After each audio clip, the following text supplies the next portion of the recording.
ส่องแสงสาดส่องลงพื้นน้ำเบิ่งเห็นความเศร้าซ้ำภายในใจบางหยาดฝนตกจากฟ้ามันเหตุให้คอยได้เข้าใจว่ามีอันใดจะดีขึ้นเลยกับความหาที่เคยเจ็บซ้ำเคยเสียใจกันมาตั้งนานหัวใจคงคอยโหมหาคนมาบังแยกหัวใจ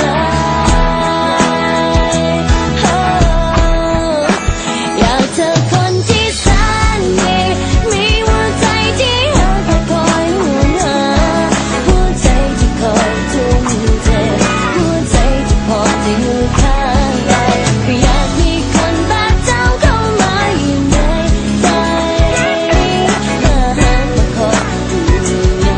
และนับจากนี้ต่อไป